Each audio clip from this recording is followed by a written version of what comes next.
Masikini anayemgeuza mke wake nyoka ili awe tajiri.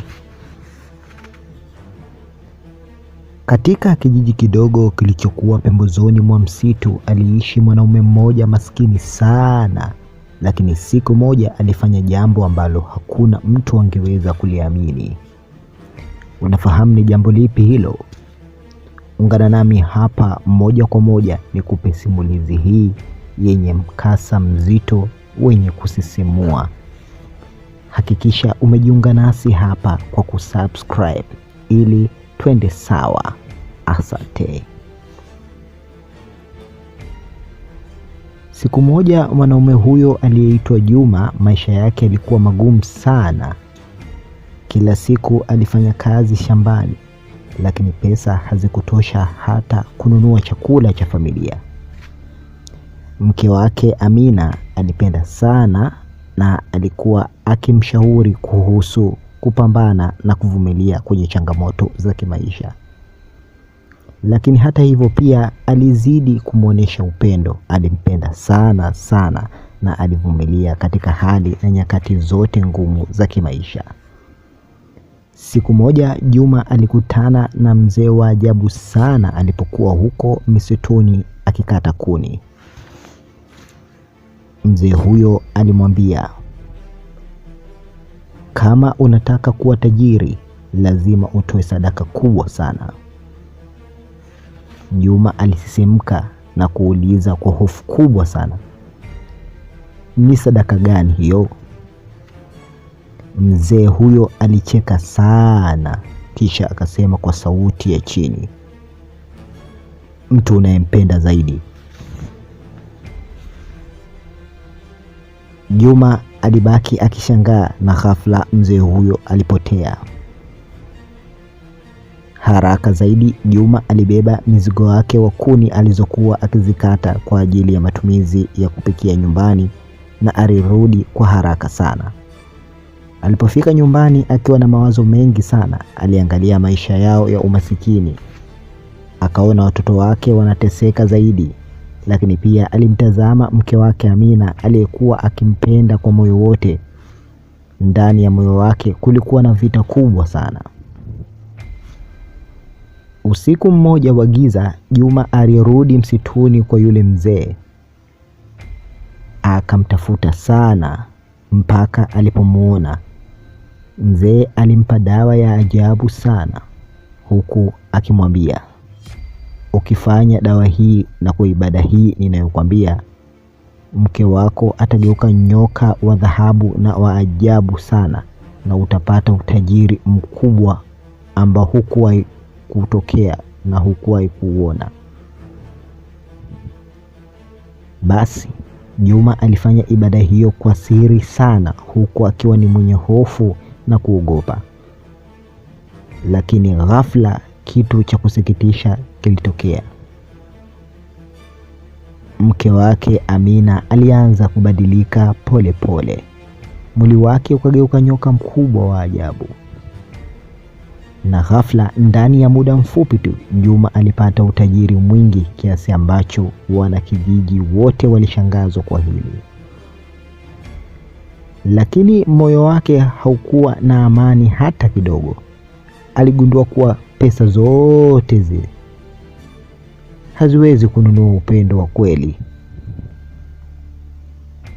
Siku moja alirudi tena msituni kumtafuta yule mzee ili kumrudisha mke wake, maana Juma alikuwa tayari tajiri na mtu maarufu kijijini pamoja na vijiji vya jirani. Alikuwa ni mwenye magari, mashamba, wafanyakazi, lakini pia aliongeza na baadhi ya wawekezaji katika kijiji chao ili tu kuongeza idadi kubwa ya utajiri alionao.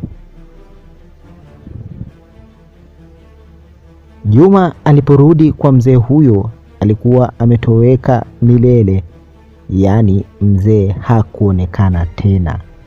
Alitumia nguvu, akili, jitihada na hata pesa aliyokuwa nayo kuweza tu kumtafuta mzee huyo, lakini hakupata chochote kile, hakuambulia kitu.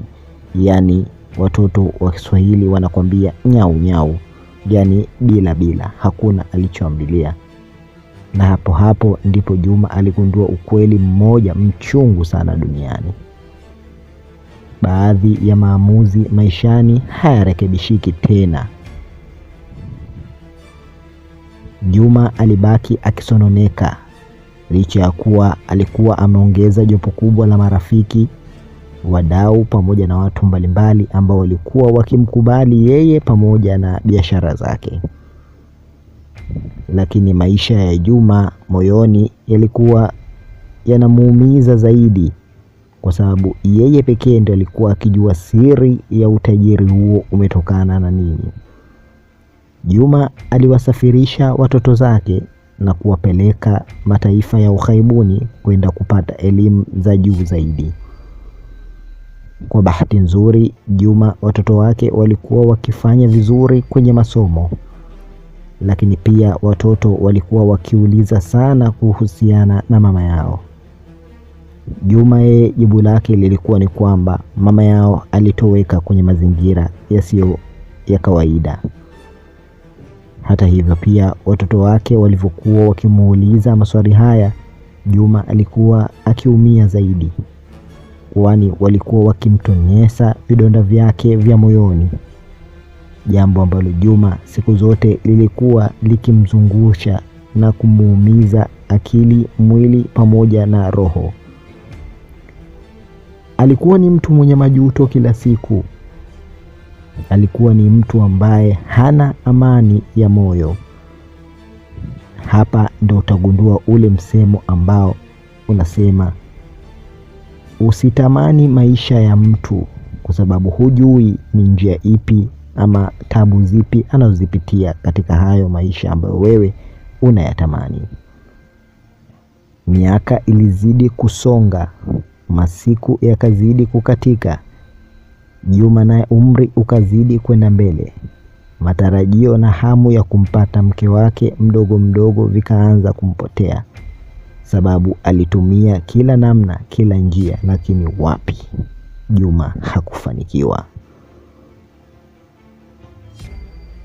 Amina alibaki kuwa tu ni lijoka ambalo halikumbuki tena Juma ni nani yake, wala hakumbuki kwamba alishawahi kuwa kwenye maisha ya duniani.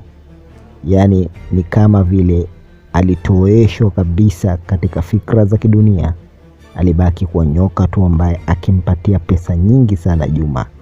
Pale ambapo amekuwa akifanya kafara mbalimbali, joka hilo lilikuwa likimpatia Juma fedha nyingi sana kufanya maajabu na mambo mengi aliyokuwa akiyataka. Hayo ndiyo ambayo yalimkumba Bwana Juma. Je, nawe unataka kuwa na utajiri kama wa Juma, ama umejitoa kupambana kwa hali na mali kuweza kutafuta utajiri halali? Asante, hizi ni simulizi na hadithi za Bongo. Usisahau kujiunga nasi kwa kuweza kugusa maandishi mekundu hapo chini yaliyoandikwa subscribe.